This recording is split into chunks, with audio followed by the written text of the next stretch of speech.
What's happening, people? It's the homie Smitster 400, one half of Straight Off The Ave, and this is Smitster Reacts. And what we have today is another one from Storm Monroe, man. He got another dope interview with the homie Gepetto Jackson. You know what I'm saying? And he's on there speaking about Kim Porter's suspicious death, as well as the Michael Jackson biopic, and I'm pretty sure a whole bunch of other stuff. So, without further ado, man, let's get into this. Shout out to Storm, man. Shout out to Gepetto. Let's go.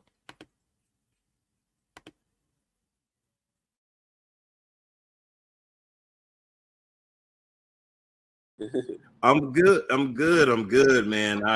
I will say I think that when this video goes up, including the one we did before the other day, um, be prepared, man, because your face gonna be everywhere. Let's start from the beginning, man. Where are you from? Where you come from? Tell us a little bit about. All right, my name again is Andre Van, aka Gepetto Jackson. I was originally born in Boston, Massachusetts. My mother, actually, my adopted mother is Bobby Brown's sister, which is Leola Brown.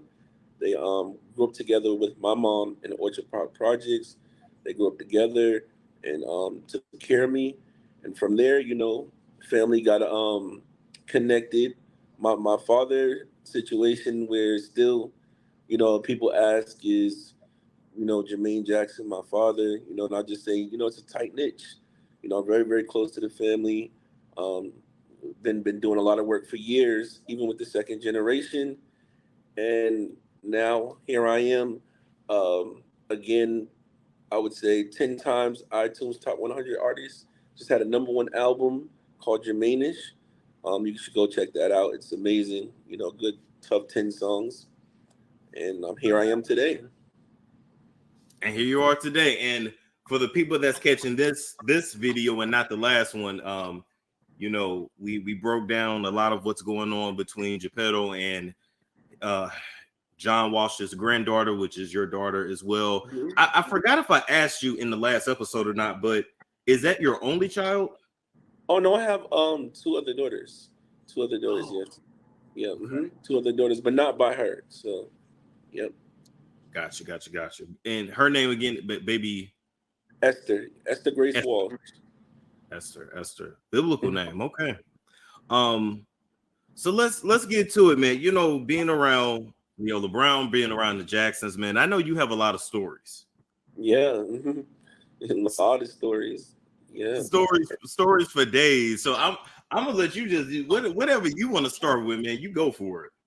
All right. Well, right now I'm kind of like very excited about the Jafar Jackson, Michael Jackson biopic movie that's coming out. Yeah, never thought about getting into music with Michael being your uncle. I grew up watching their performances and listening to the music throughout my young years, but then when I got into golf, it was just something I just focused on every day. Yeah. And then when music was brought to my life, it was a new door that opened and I focused on that. Jafar is extravagant.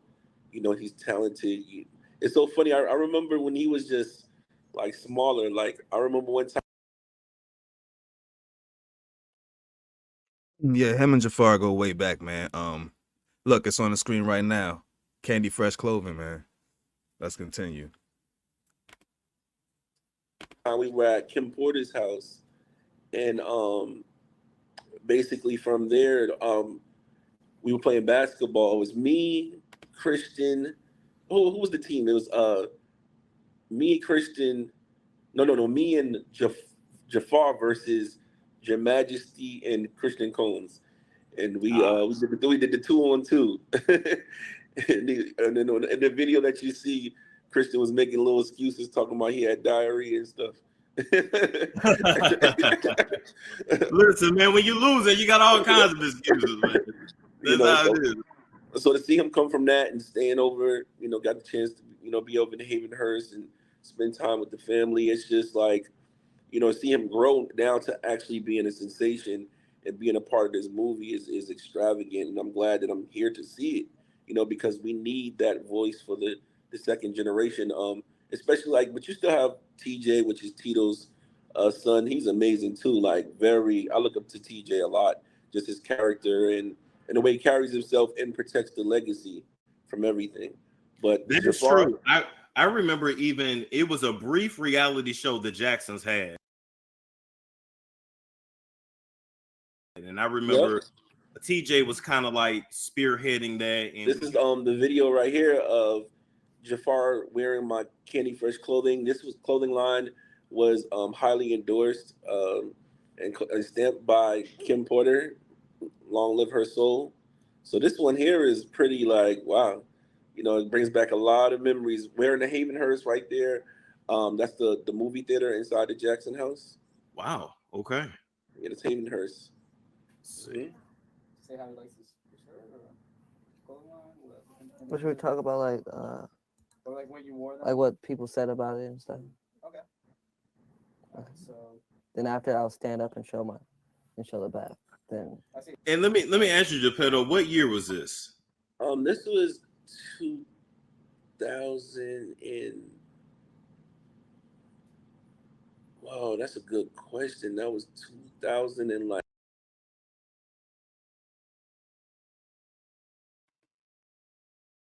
I'm gonna go ahead and guess and say probably around, let me think back. That was 09. That was 09.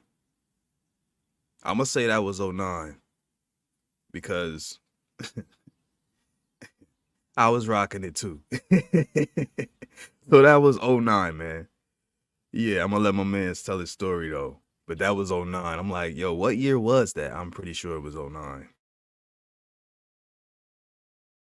like 2013. I'm looking at the colors and how vibrant they are in the jacket, and I'm like, it reminds me of Van, I'm gonna have to highlight him after this. It was not no 2013. No. That was like 2009. That was definitely 2009. Yeah, I got some photos myself.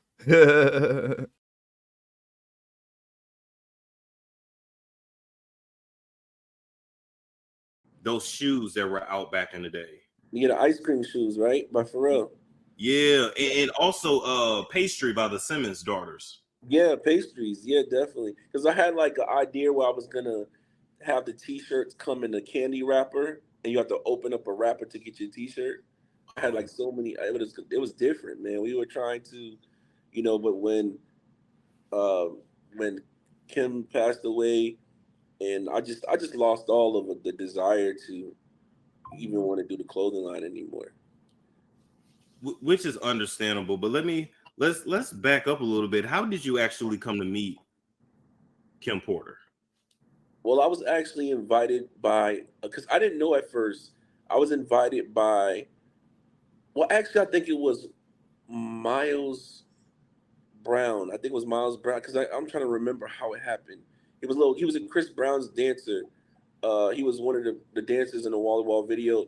His mom was like telling Kim about the clothing line because I had him put the clothing line on first. So when she seen Miles with the hat, like he did like a little interview, she told Miles' mother to basically bring me to the house. So when I came to the house, she had an assistant by the name of LaWanda. And LaWanda, I was managed by Jermaine's ex-wife Alejandra, and LaWanda and Alejandra were friends. Very, very cool. So they were pushing for me, like, Kim, you need to check this out. You know, that's when Jafar, Your Majesty, all of them wore it. And then from there, that was the time where Kim was like, listen, I want to stamp an approval of this clothing line. I think you should get distribution for it. Let's get on camera. Let's get on camera and endorse it. So I was like, wow. So we did that whole footage where you'll be able to see online. If you look up the Gepetto Jackson EPK, you'll see that, or behind the scenes of the EPK, you'll see like Kim Porter co-signing the stamp in Candy Fresh clothing. And you know what's so interesting? Like everyone I've spoken to that knew Kim, even if they only met her one time, right? Mm-hmm. Nobody has had a bad thing to say about her. You can't. She has a heart of gold. I mean, it's like everything is positive. Everything is enlightenment. She just was a soul. She didn't care about any money. Like I tell everybody all the time, like what did you give Kim, for her to even get on camera and endorse you, she hasn't endorsed any type of clothing or anything. Like, what made her do it? I was like, I don't know. I guess she's seen something in me, and she did it for me. Like, and it, you know, definitely changed my life. And it's something I always wear to my grave, because it's like she didn't charge me anything. She didn't ask for nothing for that, for the kids, for everybody. She just said, "Listen, I believe in you, Andre." And that's dope, man. Rest in peace to Kim Porter, man. Rest in peace to Kim Porter, because that was definitely a dope time. I remember how ecstatic the homie was, and like I said, I was wearing it too. He low key being around that low key helped me, you know, to get my ish right and later on do what I'm doing. You see with my clothing brand, you from saying you can get these, by the way, lawsoldianco.com. But yeah, man, definitely dope. Shout out to him for that. I believe in you, Gepetto. Like, you gotta stay focused. You gotta do what you need to do. Dang, just out of but that's how you know her intentions were real. Now, you know, on the flip side, when it comes to Diddy, a lot of people have a lot of bad things to say. And you know, you go through life and you be wondering, how does somebody so beautiful, like, how do they get caught up with a Diddy? But I guess the dark is always attracted to the light. Yeah, it's like, I mean, from my personal take on that situation is, I didn't get a chance to get up close, real close with Diddy's thing, but I will say this one thing about him. Like, I remember a time where we went out, me and Quincy, which is actually Albie Short, somebody's Diddy's stepson. Me and Quincy were the closest, you know, because he's the oldest. So, you know, we travel together. He'll come out to Tampa sometimes, and we'll go to the studio, do some records. But this particular time, we're in Hollywood, California, at this event for this fashion show rooftop party. And we're on the roof, we're partying, and I think it's Kim Porter's brother that was bodyguarding us that night, her real brother. So we go to the rooftop, we're dancing. I feel this big hand on my shoulder. Quincy feels the same thing on his shoulder. So we're like, he's like, man, you gotta go. We gotta go right now. So I'm like, what's going on, man? So we get in the car. Well, it's just a silent ride. So I'm looking at Quincy like, what's going on, man? What's wrong with you? He was like, nothing, man. So we're going out, and when we go there, you know, Diddy comes out. He's like, man, Quincy, get in the house and clean that dog crap up and get this dog. You wanted it. So when it comes to his kids, I could say, like, Diddy was a real father, though. Like, because for him to take the time out to add discipline, that's, if you notice with Christian and Quincy and Justin, all of them, you never really hear about them getting in any trouble or in the tabloids or nothing like that. The accusations of what happened to Miss Kim Porter, all I'm gonna say about that is her death was very, very strange. And I truly believe that something occurred. It definitely occurred where somebody wanted her out of here. It had to be, because she was so healthy. You know, there was nothing wrong with her. And that's the part right there, man. That, you know, even like Mark Curry, when he had the interview and he was like, if something happened to me, you know what I'm saying? It was Diddy. You feel me? So, and then you notice that, you know, a lot of people criticize people for not coming out and saying something. It's like, yeah, they held a lot of information, but if he was the figure that they say he was, maybe he was just that intimidating. You know what I'm saying? Maybe he was just that, you know, he had that much power to where until Cassie came out the woodworks, everybody was just sitting back like, who gonna be the first person, you know what I'm saying, scared to make a reaction. You feel me? But that's an interesting point that he just made right there. I'm gonna keep it a bean. Let's continue. Then all of a sudden she announces a tell-all and she vanishes. Like, that's weird. I mean, a lot of people share the same sentiment. You know, whether they want to admit it or not, you know how, like, you can hear about a celebrity death and you're like, oh, okay, they were old, or oh, okay, they had a drug problem or this problem or that problem. But then you hear about some celebrity deaths and you like, that don't sit right, or that don't sound right, or that don't make sense. Yeah, and that's the thing, because it's like, because people got to remember, I remember one time, and I can speak about it now because, like, I was too afraid to ask Quincy then, But another celebrity friend had came to me and was like, "Hey man, I know you be over there with the Combs and Kim and all of them. Do you know that she's actually talking to a guy that played in the movie ATL?" And I was like, "What?" Like,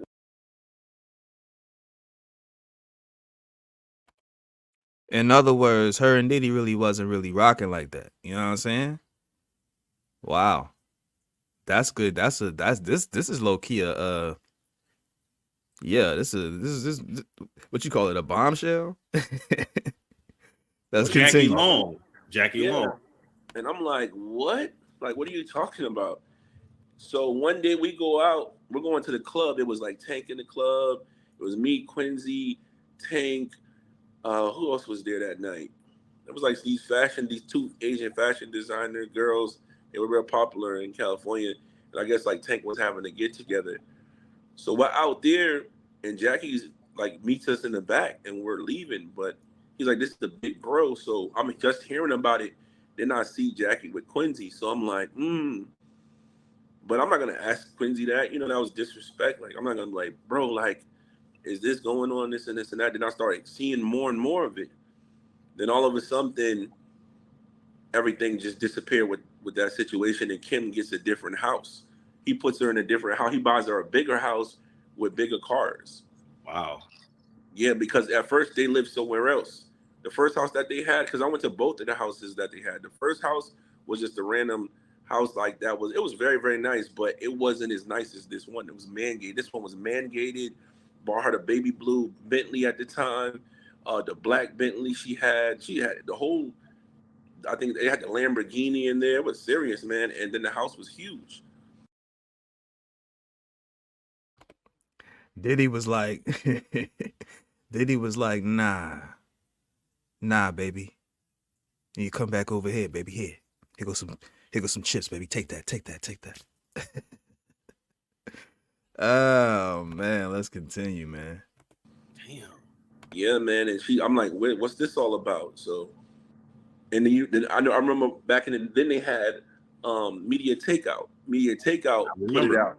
Yep. They put out the info on it, which they really were accurate at that time. So, and every time I came over, it would be different for me to see because she would be like a regular mom. You know how you expect when you see people to be up and all high and almighty. She'll just be laying around the couch and what's up, Andre? What's up? I'll come in with Quincy. What's going on? She'll be flicking the TV normally. Like she was really down to earth. Like she was a beautiful soul, man. Kim was a very, very beautiful soul. She definitely seemed like a very, very sweet individual. And for a lot of people, they might not get it, but Diddy didn't want her with nobody else. That's just Not at all. Not at all. Real. Not at all. I believe so. I believe that 100% too. And I just I'm really like kind of choiceful with my words because I don't want to offend Quincy and Christian. I love them dearly. Those like since they were small, I knew them. So it was like, and I haven't been able to reach out in a while because I just haven't been to Hollywood. But from afar, it's the disrespect to them as how they feel is just a reflection to me because we've done a lot of things together. You know what I mean? Yeah. Mm-hmm. I get it. I get it. Speak kind of moving along from that. Yeah. It's a bit of a conspiracy theory that when Hollywood is ready to take somebody out, they take them out. So are there some celebrity deaths that are orchestrated by the industry? I believe that it was because I've been offered certain things in the industry in Hollywood, and it was like when I first got to Hollywood, I had certain people come to me and offer even sexual advances for things, and I was like, no, sir, no way. Like I'm not doing that for the fame. I'm not doing that for a contract. I'm not putting myself in that position to do so. You know what I mean? So that's where my failure came. When I left, I was like, man, and I have nothing against people who are gay or nothing like that or whatever, but that's whatever you choose choose to be, that's you, you know. But at the same time, it's just like, it's when you push that something on something to somebody that doesn't want to do that, period. You know what I mean? And you don't, listen, you're gonna do this, or it's gonna go, or you're not gonna get this. And I was like, I'm not doing that. I'm not giving those advances for that. That's not happening. And that happens a lot.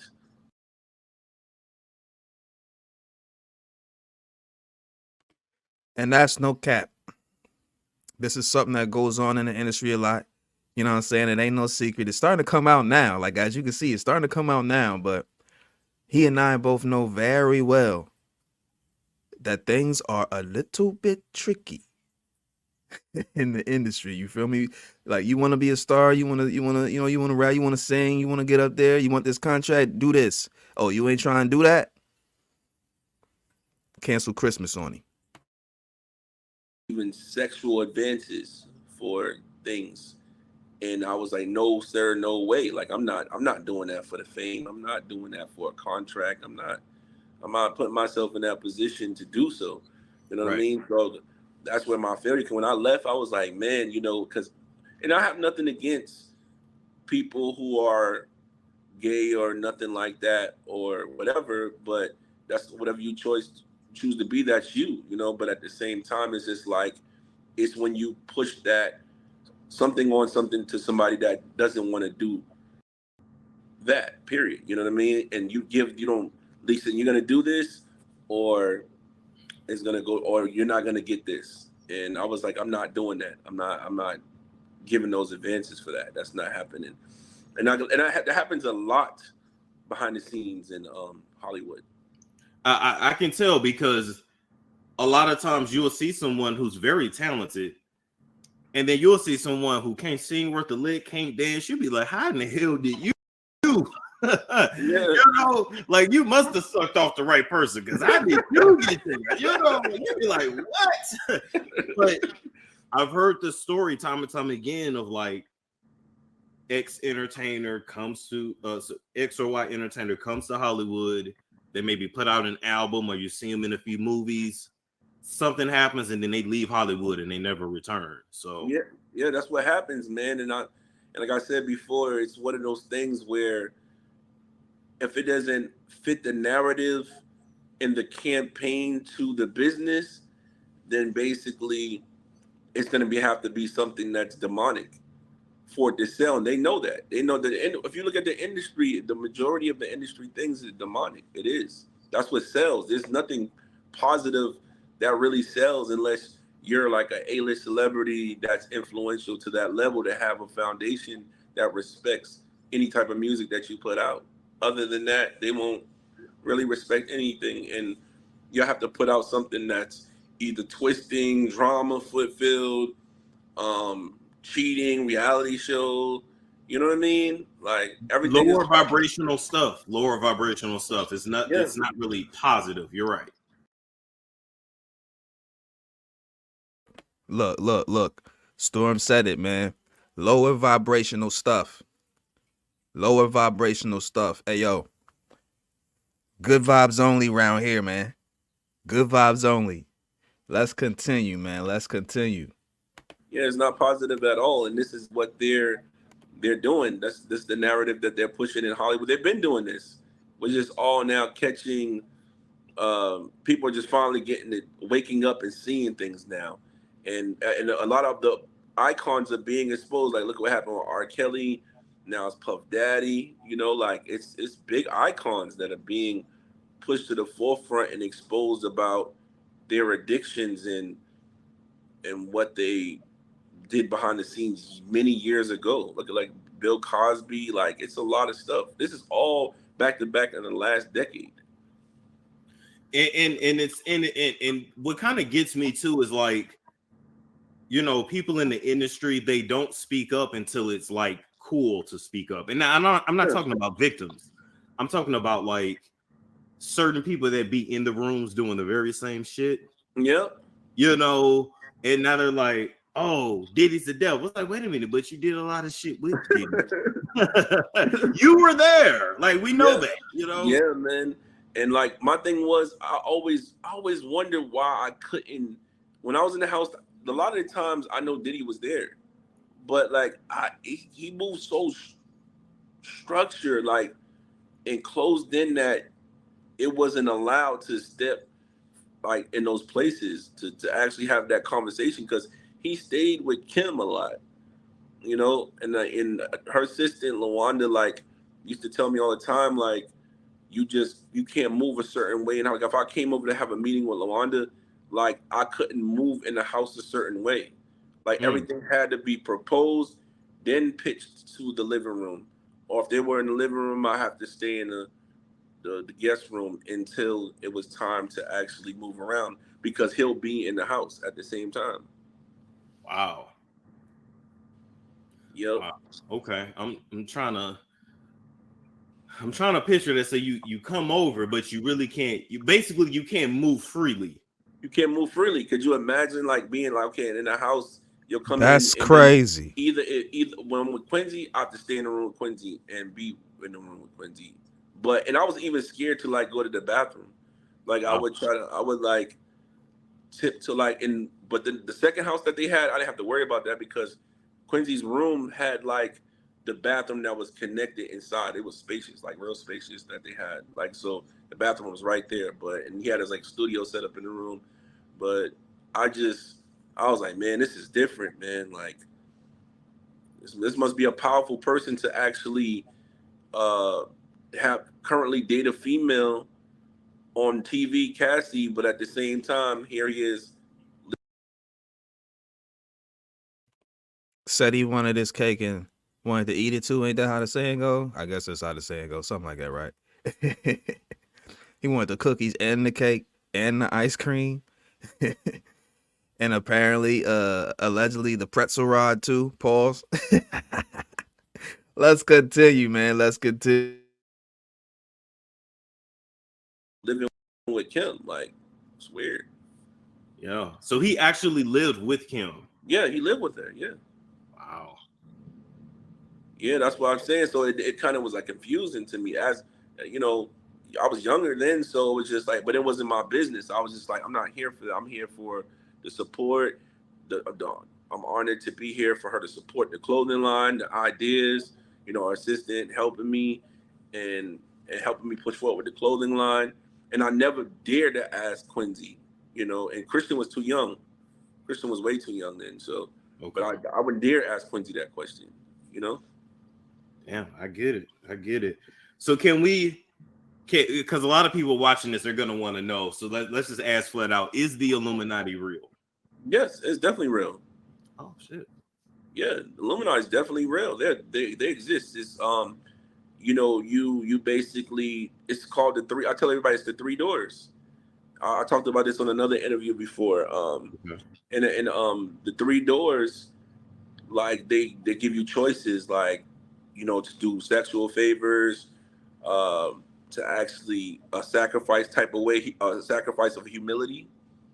You know, basically you have to be humiliated at one point in your career, where it's terribly, or the sacrificial of life. You know, and it's either yours or somebody else's that gives them the fame and fortune of making the money that they desire from there. Wow. Now, do you get to pick who you sacrifice, or is it just they pick? That I don't know, because I never went that route. You know what I mean? Like, I just know people in the industry who took the oath, and they're now in a position where you don't hear from them anymore. Wow. Yep. Mm-hmm. Wow. You know, I heard Nori from Drink Champs describe the same thing that you did, the three doors.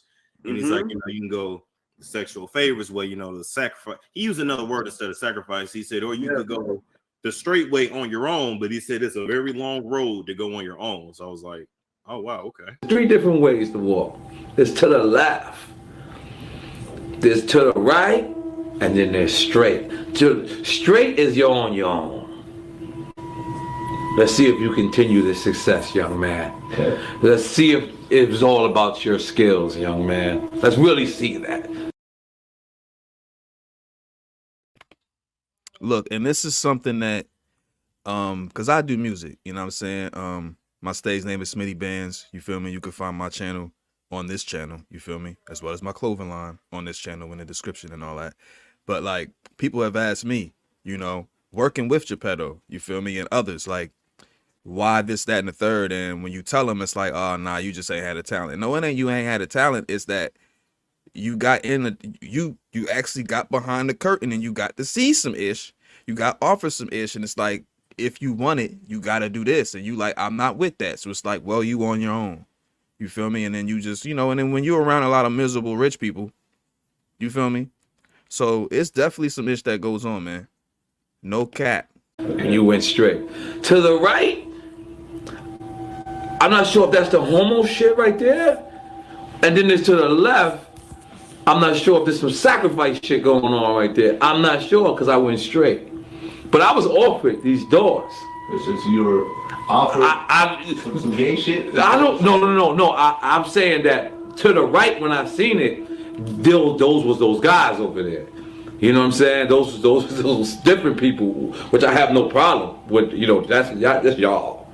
You feel me? And yeah, it's definitely a very long road. So you know, you have it where, like I tell people, man, it's one of them things where just don't entertain it, because if it takes that for you to become something in life, to sacrifice or do something that you don't want to do, it's gonna be bad, man. Like, it's gonna be terrifying. And then the drugs and everything too, all the parties and them testing you and trying to groom you, and you know, they might take you to a party where there's a whole bunch of sex going on and they want you to join and do this with this person and that Whole person. bunch Like, of it's a lot weird of shit. As my this man used to celebrity say, and that some weird celebrity. shit. It's bad. I could only imagine. I can only imagine. And certain things they do, man, I kind of like, even though I talk about it on the show, I really don't want to know, because you know, once you know some stuff, you can't unknow it. You know what I mean? Like, Yeah, exactly. Yep. Mm-hmm. some stuff I'm like, I'd rather just not know. But it seems to be when certain people take that oath or do whatever, they can't really live with themselves. Yeah, they really can't. You know, it's just one of them things where they start doing more drugs. They try to find a natural high where they first started at their first success. It's like, you know, it's like a smoker trying to find his first hit. Yeah. So when he doesn't, he just continues to do more and more and more and more till he self-destructs. And that's what the average artist or successor tries to do in Hollywood, because everybody in Hollywood wants to be a star. So the sales pitch, it could be a person that has a Bentley and he needs gas in his car, and you're thinking he's rich, but then you have a person that works at McDonald's and he might know Denzel Washington, and you want to believe him, but he's just working there because he wants to live the average work style of making his current income. Guys like myself. We ain't really pressed about all that. You know what I'm saying? Like, that ain't even worth it, bro. I can go to the store. Like, yeah, I want a level of success where I can, you know, do this, that, and the third. But like, some issues just not worth it. Especially if you got to compromise your soul or who you are, or your dignity and morals. Let's continue.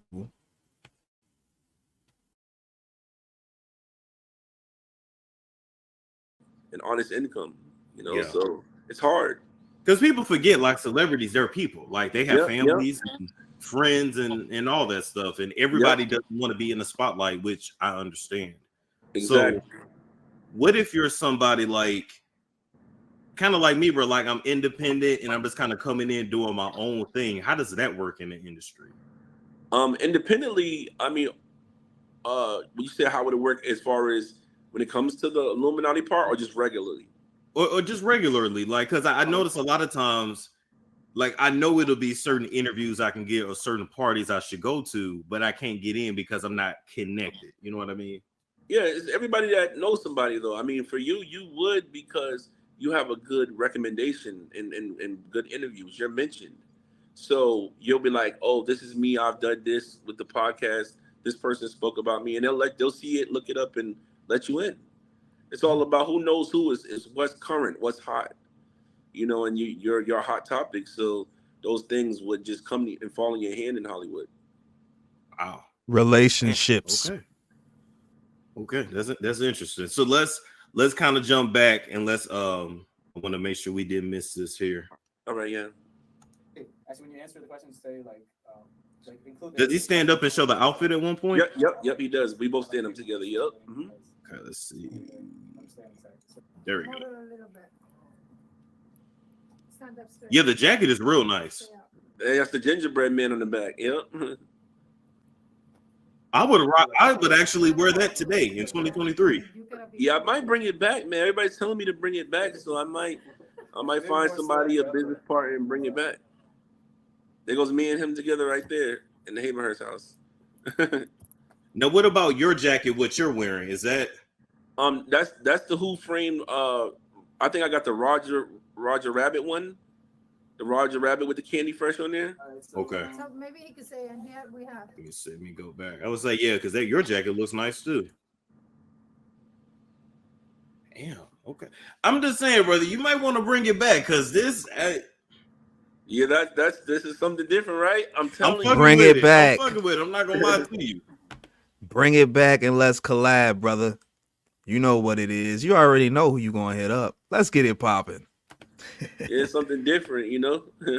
I could imagine myself being out wearing it, especially the jacket Jafar has on, and people are like, where'd you get that jacket from? Like, I could see that. Yeah, Jafar loved it, man. You know, he definitely loved it. So now, speaking of Jafar, he's actually starring in I always say biopic. Is it biopic or biopic? I think it's biopic. I'm a biopic. Just the same thing I said too. Is it biopic or biopic? I say it both ways, but he's actually starring in the biopic. We'll say that of Michael, and watching him, just man, he's really channeling Michael. But he is the closest. You know what I mean?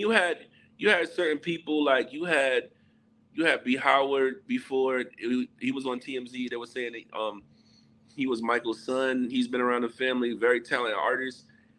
That's the closest. Other than B. Howard, there's no other. Him and Jafar are the closest to Michael to me. Wow. And when is this movie set to come out? It said it's supposed to be coming out in the next year. I believe so. In 2024. Wow. Yeah. I'm definitely gonna go see it. You know, at certain times people will try to remake stuff with the Jacksons. And this is no shade to Flex Alexander. I don't know who the hell casted him to. Yeah. I don't know. That was pretty weird. Like this was the best pick to pick. Hold up. Y'all remember the Flex? Y'all know he was too dark for that role for one. He ain't look nothing like Mike. That's crazy, man. He said the Flex Jackson. Excuse me, the Flex Michael Jackson. That's crazy. Jafar was the best pick for me, which makes the most sense. And I guess now that he's age appropriate, it's really like all falling together. And he's talented. Like even his music, like he's tough, man. He's a tough one. He even has Michael's build as well. Yep. Definitely. What I was gonna do, I was gonna audition to be Jermaine, but I got too many tattoos, so I couldn't. I really wouldn't fit the part from there, you know. But that would have been something big. But I'm just happy to sit here and support, man, and just to see how far he's came, how much he's grown as a person. And Jafar is one humble spirit. He's a wonderful kid, man. He's gonna tear it up. I know he is, man. And that's Jermaine's. Is that Jermaine's oldest son? No. Jermaine Jr. is his oldest son. Okay, and because I know there's Jermaine Jr. You got Jafar, Majesty, Jordan, Jeremy, Jamie, and then Autumn. And they went with an A name for the last one. Okay. Yeah. That was by Barry Gordy's. That was by Hazel Gordy, his daughter Autumn. By Hazel Gordy. Okay, gotcha. Yeah, mm-hmm. But I always tell people, man, I'm the closest thing there will ever be to Jermaine. Because a lot of people are gonna say, "Well, where did Gepetto Jackson come from?" So did you want to get into that? Yeah, yeah, definitely. If you want to, I mean, Let's do it. Let's do it. it was from a family member that gave me the name. One of the Jacksons, they had gave me the name Gepetto. You know what I'm saying? They would call me like the puppet master creator of ideas. And from there, you know, I took it and ran with the situation. And, you know, from there, it's always been a tight knit with the family. My mannerisms coming from studying the family, the sound. If you listen to my music, my sound is definitely the Jackson influence. And from there, like I said, it's just I don't care what anybody says. That's that's my family. You know what I mean? Like I don't care what they say. That's my family, man. Like I really haven't had a chance to how could I put it? Uh, express it in public because everybody feels like they paint the narrative that he's self-proclaiming to to get views or likes and no like I've as you can see like I'm inside the house. I've worked with the second generation. I've been around the five, and I put my work in to even the things that I've been through legally. Like it was a stretch because of tech, because of that name. So Wow. I worked my behind off for that position. You can find me on TikTok at Gepetto Jackson, Instagram Gepetto Jackson Official, or you can that's it. You can hit me up with those two and follow my work. And again, if you haven't heard, my album went #1 this year. It's called Jermaine-ish, dedicated to Jermaine Jackson, my mentor, my pops, my everything. And I basically go on iTunes and download it, or Apple, Amazon, whatever you want to do. The Storm Show.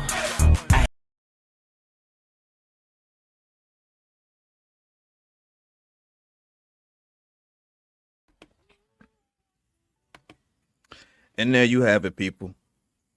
So that was quite a lot to digest, but definitely some interesting information, you know what I'm saying, from the Kim Porter situations with Diddy living with Kim but still messing with Cassie and whoever else under the goddamn sun. Um and then, the Hollyweird, cuz that's something that people want to know about, you feel me? And people are always curious about, and it's definitely a fact. Then on to the Michael Jackson biopic information. It was all good information, man. So yeah, man, like, share, comment, subscribe. Salute to all the subscribers. If you made it this far, I appreciate you. You know what I mean? And yeah, man. This has been Smitster Reacts. We out.